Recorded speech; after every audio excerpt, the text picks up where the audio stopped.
नमस्कार, मैं विकास सिंह और आप देख रहे हैं एक न्यूज 24। जाप सुप्रीमो पप्पू यादव इन दिनों पूर्णिया में खूब गरज रहे हैं और बिहार सरकार के साथ साथ केंद्र सरकार को भी लपेटे में ले रहे हैं। और 8वें दिन जाप सुप्रीमो पप्पू यादव जनसभा को संबोधित करते हुए देर रात पूर्णिया में खूब गरजा और वो कह रहे हैं कि पूर्णिया की जनता को आजादी चाहिए। जिस तरीके से बिहार हो या देश हो भ्रष्टाचार का अड्डा हो गया है, उससे पूर्णिया को आजादी चाहिए। पूर्णिया बेरोजगारी से आजादी चाहता है, पूर्णिया भ्रष्टाचार से आजादी चाहता है और पूर्णिया जो है वो लोगों को जिस तरीके से अस्पताल में लूटा जाता है उससे आजादी चाहता है। ऐसे में जाप सुप्रीमो पप्पू यादव ने कहा कि अगर आम जनता ठान ले तो 3 महीने के अंदर पूर्णिया को आजाद करवा सकते हैं, क्योंकि सामने लोकसभा चुनाव है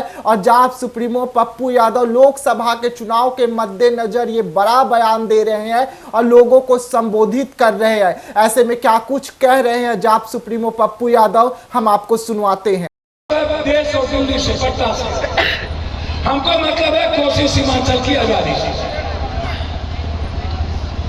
और पहली आजादी हम चाहते हैं भ्रष्टाचार से मुक्ति, दूसरी आजादी चाहते हैं डॉक्टर से मुक्ति, तीसरी आजादी चाहते हैं इंस्पेक्टर राज से मुक्ति, चौथी आजादी चाहते हैं पुलिसिया जुर्म से मुक्ति, 5वीं आजादी चाहते हैं दलाल और माफिया से मुक्ति, 6ठी आजादी हम चाहते हैं कि हमारे बच्चे मजदूरी ना करें, वो स्कूल जाए और या तो मस्जिद जाए या मदरसा जाए या स्कूल जाए, वो तालीम करे, वो पढ़े।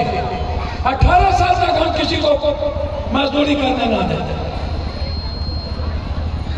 6ठा चाहते हैं बाढ़ से मुक्ति और बाढ़ से मुक्ति के लिए 7वां चाहते हैं हाई डे और मजदूर हमारे यहाँ से पलायन ना करे और किसान बर्बाद ना हो, उसके लिए मक्का, मखान, मांस, दूध, फल, सब्जी, इस 5 चीज पर हम इस इलाके में फैक्ट्री चाहते हैं। पूर्णिया चुनापुर एयरपोर्ट चाहते हैं, सहरसा में एम्स चाहते हैं, पूर्णिया में हाईकोर्ट बेंच चाहते हैं और पूर्णिया में हम उपराजधानी चाहते हैं। हम अपना राज चाहते हैं, हम अपना अधिकार चाहते हैं। दिल्ली पटना वाला को चुनौती देते हैं हम। 3 महीने के बाद पूर्णिया का आशीर्वाद यदि मिल गया कोसी सीमांचल का, आज से मुक्ति और इस इलाके की आजादी के लिए हमें विशेष पैकेज चाहिए। जब तक विशेष पैकेज नहीं लेंगे तब तक पप्पू यादव पटना और दिल्ली को चैन से जीने नहीं देगा।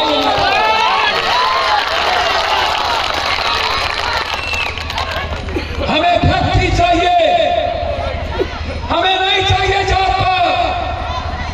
हमारे इलाके में ITI चाहिए, IIT चाहिए, IM चाहिए, यूनिवर्सिटी कॉलेज चाहिए, वर्ल्ड क्लास का स्कूल चाहिए। हम नहीं करने देंगे जात पात, हम नहीं चलने देंगे। या तो पप्पू यादव जिंदा रहेगा या तो दलाल माफिया भ्रष्टाचारी जिंदा रहेगा। 3 महीना के अंदर हमने आज तक जो चाहा वही किया है। पूरी दुनिया कोरोना से डर रही थी, अकेला कोरोना को मैं डराया था। 3 महीना के अंदर पूर्णिया आजाद हो जाए भ्रष्टाचार से। हम चाहते हैं गरीब का राज हो, आम आदमी का राज हो और कोई उसको टच ना कर सके, कोई उसको देख ना सके। हम चाहते हैं कि मेरे बच्चे ट्यूशन पढ़े, हम चाहते हैं कि मेरे बच्चे, हमारे माँ को कोई इलाज हो 200 रुपया का, 1000 का, तो उसका बिल 2 लाख ना बने, उसका बिल 70,000 ना बने, उसका बिल 60,000 ना बने।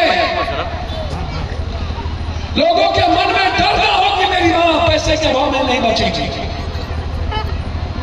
हम चाहते हैं जिस रेलवे को हम कुर्सेला में शिलान्यास किए थे, कुर्सेला से रुपौली होते हुए भवानीपुर, बरहारा, धमधा होते हुए भीमनगर, हम चाहते हैं वो रेलवे का उद्घाटन, जिसका शिलान्यास हम रामविलास किए थे, उसका उद्घाटन 5 साल के अंदर। हम चाहते हैं इस इलाके में बाढ़ से मुक्ति, हाई डैम बने। हम चाहते हैं कि जो पूरे कोसी सीमांचल, जो दुनिया का सबसे गरीब जिला है पूर्णिया, दूसरा कटिहार, तब अररिया, तब किशनगंज, तब सुपौल, तब सहरसा, तब मधेपुरा, ये इक्वल है 56, 55, 53, 54, 58%। क्यों जानते हैं? क्योंकि मेरे पास एक फसल से 2 फसल करने की हिम्मत बात नहीं देती है या व्यवस्था नहीं देता है। और किसान अब नहीं है, अब किसानी गई, अब है तैयारी मजदूर, बटेदार, बंधुआ मजदूर या काश्तकार। बटेदार जो खेती करता है, काश्तकार, यदि कुछ फसल डूब गया, जल गया, खत्म हो गया, तो वो पैसा पप्पू यादव को मिलेगा, काश्तकार बटेदार को नहीं।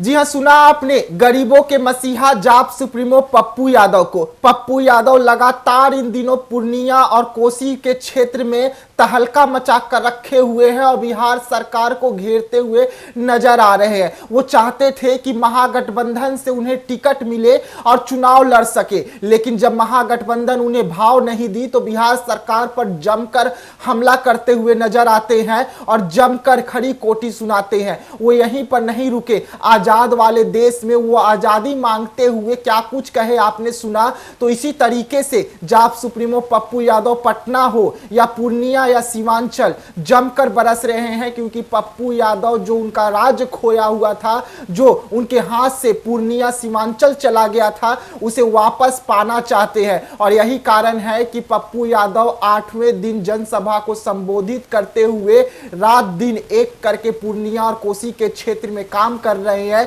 लोगों को मदद कर रहे हैं, ताकि लोग जो हैं उनसे संपत्ति का वोट हो सके और 2024 के चुनाव में उन्हें लोगों का सपोर्ट मिल सके। लेकिन देखने वाली बात होगी कि जाप सुप्रीमो पप्पू यादव महागठबंधन यानी कि इंडिया गठबंधन से चुनाव लड़ते हुए नजर आएंगे, या अब फिर से जब एनडीए का गठबंधन का सरकार बना हुआ है बिहार में, तो क्या एनडीए के पास जाएंगे, क्योंकि जाप सुप्रीमो पप्पू यादव बीजेपी को जमकर लताड़ते हैं और साथ ही साथ बिहार सरकार पर भी हमला कर रहे थे। लेकिन अगर बिहार सरकार का हम बात करें तो इन दिनों बिहार में एनडीए का सरकार है और अब जाप सुप्रीमो पप्पू यादव क्या कुछ करेंगे, क्या कदम उठाएंगे, ये सभी को देखने का लिए तैयार बैठे हुए हैं। आखिरकार पूर्णिया की जनता के लिए पप्पू यादव किस तरीके से आजादी मांग रहे हैं और क्या कुछ आजादी मांग रहे हैं और क्या काम करेंगे पूर्णिया की जनता के लिए, पूर्णिया की जनता को अब भी इंतजार है। तो ऐसे तमाम खबरों के लिए बने रहिएगा एक न्यूज़ 24 के साथ। दीजिएगा इजाजत, धन्यवाद।